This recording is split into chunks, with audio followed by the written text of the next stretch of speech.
glad you're here. Are you kidding? Over 50 years serving this house, before counting my youth. Yeah.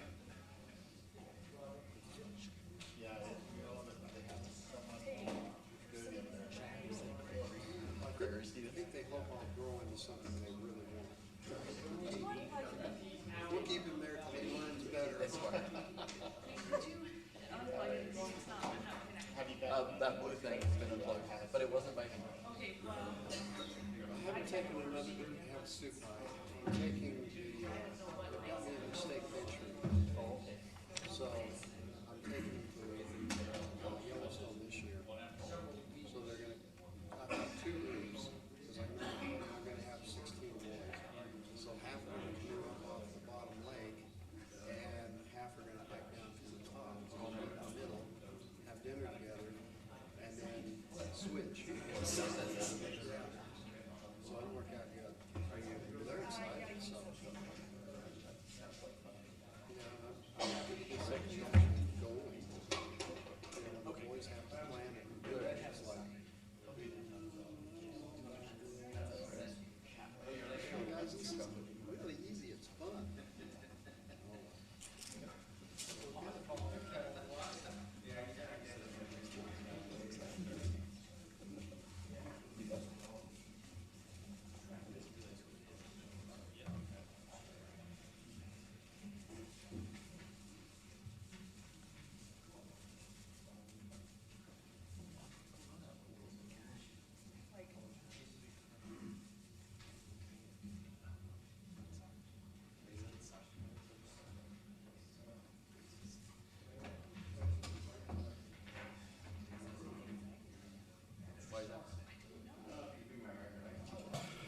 We would like to welcome everyone out to our city council session this evening and call this meeting to order.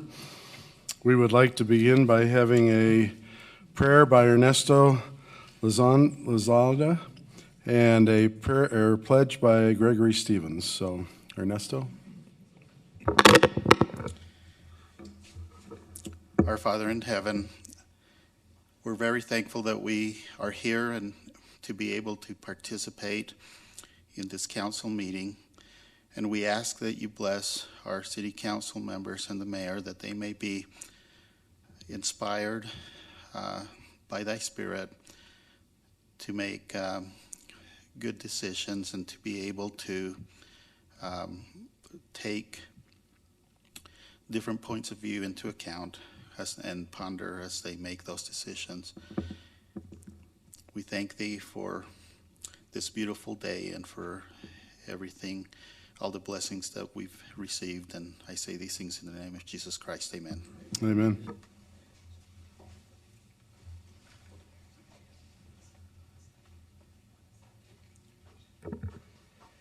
Will the audience please rise? I pledge allegiance to the flag of the United States of America and to the republic for which it stands, one nation, under God, indivisible, with liberty and justice for all.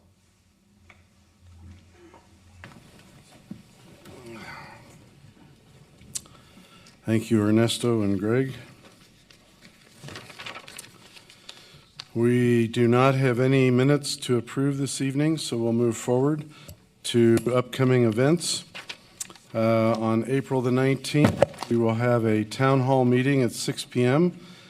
At Orchard Elementary. We will have Mayor Bruntz, Debbie LeRae, and Brent Sumner there to meet with the public. On April the 21st, we'll have the American Red Cross Heroes Recognition event at 11:30 a.m. at the Provo Library. April the 23rd, we have the Orem North Neighborhood Picnic at noon. April the 30th, we have the Sunset Heights East Neighborhood Picnic at noon. On May the 4th, we have the Hale Center Theater Tour at 6 p.m. On May the 11th, we have the Miss Orem Scholarship Program mock interviews in these chambers at 7 p.m. On May the 21st, we have the Miss Orem Scholarship Program pageant at 7 p.m. at the Sarah. May the 30th, we have a Memorial Day program at 9 a.m. at the cemetery. June the 7th through the 11th, we have the Summerfest celebrations for the City of Orem. On June the 10th, we have the City of Orem All Together Playground Shootout with Jimmer Fredette at Orem High School at 6 p.m. On July the 19th, we have a town hall meeting at Cherry Hill Elementary with Mark Seastrand, David Spencer, and Mayor Brunst. And October the 18th at the Bonneville Elementary School, we have a town hall meeting with Sam Lentz, Tom McDonald, and Brent Sumner. We do have an appointment to a board and commission today. The applicant is Carol Miller to be appointed to the Arts Council. Carol has been a lifetime resident of Orem City. She's employed at the Orem Fitness Center as a water aerobic instructor. She loves art and has been giving many demonstrations at schools, churches, and numerous organizations. She's taught art classes at BYU, and she has helped to organize art festivals and participate in many throughout the West. So I would move that we appoint her. Mayor, excuse me. Yes. I just wanted to make note that this is the first time that you've seen this application. I know in the past you've set a pattern of reviewing appointments. You, of course, have the discretion to appoint if you feel inclined, but just wanted to make you aware of the fact that this was the first time you've seen the application, and oftentimes you do that on the second. So we had discussed that in work council and agreed that we're comfortable with appointing her today. So I'd like to make a motion that Carol Miller be appointed to the Arts Council. Is there a second? Second. Okay. All in favor, say aye. Aye. Aye. Okay.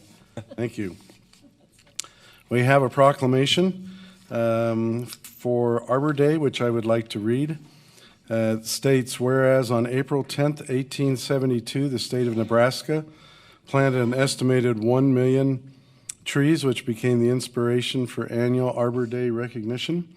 Whereas Arbor Day is recognized annually throughout our nation, and whereas Arbor Day is celebrated each year on the last Friday in April in the state of Utah, and whereas trees beautify the landscape, enhance property values, moderate the temperature, clean the air, reduce erosion, and provide habitat for wildlife. And whereas the Tree City USA program was started by the Arbor Day Foundation in 1976 and is celebrating its 40th anniversary this year. Whereas Orem has again been recognized for the 23rd consecutive year, along with over 3,400 other cities in our nation, as a Tree City USA by the Arbor Day Foundation, and desires to continue its urban forestry practices. Now therefore, I, Richard F. Brunst, Jr., Mayor of the City of Orem, Utah, do hereby designate April 29th, 2016 as Arbor Day in the City of Orem and encourage citizens to improve the quality of life in Orem by planting trees on that day. Do I have a motion to accept this? I'll move to accept that. Okay, is there a second? Second. Okay. Mayor, I just wanted to invite, we do have our city arborist who's here with us today. He does have some information from the Arbor Day Foundation, a flag specifically, if we could invite him to come forward and Sure. maybe introduce himself and talk a little bit about some of what he's been doing in preparation for Arbor Day. The microphone is great. Thank you, sir. Well, my name is Josh Story. I've been the arborist for coming on 2 years now. This is our 23rd year as a Tree City USA. We have roughly 6,400 trees that are maintained by me and my 2 seasonals, which is daunting, I would say. But it's Tree City USA designation is, I wouldn't say prestigious by any means, because there are a lot of communities that get it, but it is a big designation because it does take a lot of work to continue to maintain it for 23 consecutive years. It's got to be maintained each and every year, and you've got to increase your trees and you got to increase your workload. So it's a big designation, and we appreciate the help that you guys give us in maintaining it. You bet. How are our trees doing now? We got in Some pretty good better. shape. We've had some rough spells. There was a pretty dry spell a little while ago. That was. Yeah, our Austrians right now, Austrian pines. So this is a flag that we received from the Arbor Day Foundation. Awesome. Probably fly it here at Citizen. Great. Thank you. Thank you. So we have a motion and a second. All in favor of designating April 29th, 2016 as Arbor Day, please signify by saying aye. Aye. Aye. Any opposed? Okay. Do you want to pass that down to Jackie? All right. Do we have any city manager appointments? Okay. Seeing that we have no personal appearances, we will dispense with that and move down to our schedule items. Our first item is a public hearing, amending the general plan use map on property at 1750 South, 50 East in the R5 zone from low-density residential to medium-density residential. And Jason Bench is our presenter and is the applicant here as well. Okay. Would you like to introduce yourself? My name's Phil Roy Brown, Jr. I've lived in Orem now for almost 50 years. Lost track. And raised 9 kids here, and I'm a school bus driver for Alpine School District, retired from BYU, and I'm still in scouting for more than 50 years. But anyway, that's kind of me. Great. Jason, we'll turn the time over to you. Thanks, Mayor, members of the council. Before you tonight is a request to change his general plan on his property from low-density residential to medium-density residential. Back in the year 2000, just give you a location map of where this is located. So Mr. Brown, so this is his home outlined in red. These other 3 homes were also part of that original rezone back in 2000 when the council agreed to rezone it from the R8 to the R5 zone. At the time, there was an old adobe home, and Mr. Brown can explain, I guess, more, but there was an old adobe home that they wanted to preserve. And in order to preserve that and still get 4 lots out of that property, because under the R8 zone, area-wise, they could get 4 lots, assuming the house was not there. And so with the house being there and wanting to have that preserved, the council agreed to rezone the property to R5 with the stipulation that they could only get a maximum of 4 lots. So they did subdivide that, created the 4 lots. Subsequently, a couple years later, the 2 northern lots, these 2 were rezoned back to the R8 zone. So now it's, what is left is those 2 lots now are zoned R5. One of the negatives about, well, I guess it's not a negative, but one of the issues with the R5 zone, it does not allow, because it's 5,000 square feet, minimum of lot size. The council, when they approved the accessory apartments, did not think that the R5 or 5,000 square feet was big enough for not only a single family and also an accessory apartment. So they basically did not allow accessory apartments in the R5 zone. Mr. Brown does have a need to have an accessory apartment or legalize an accessory apartment that he currently has. And so in order to do that, he needs to have that rezoned to an R6. The only zone that allows for our only general plan category that allows for an R6 is the medium density residential. So under the low density LDR, which is what it currently is, R8, R12, and R20 are the zones that are allowed in that designation. The medium density does allow then the R6, R65, and R75.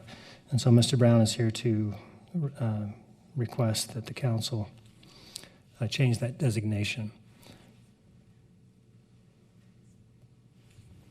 There is one issue with changing it to an R6. Mr. Brown, when Lot 4 was built, and I believe it's your home that was built on Lot 4, did build to the R5 setback standards, which was 5 feet on that northern property line. And so in order to make this R6 work, you would have to pick up another foot, which his daughter, I believe, owns Lot 3, and so there is an ability for them to redo that boundary line on that area outlined in the red to pick up the 6 feet, which would be required in the R6 zone. The Planning Commission did review it and recommended that the council approve this general plan designation from low density to medium density residential. Any questions that I can address? Any questions by the council? Okay. Maybe I could just ask a question. So you're putting in an accessory apartment. Could you describe what you're doing? It was built as a mother-in-law apartment for my parents. When they were in their declining years, they came to me and asked me to build a house in Orem, and so I built it with a mother-in-law apartment on there, and the city approved it, and I built that.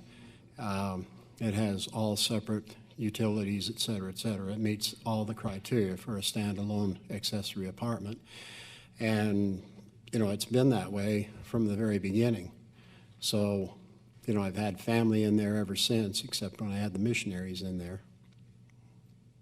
So your plan is to rent it out to a non-family member? Yes.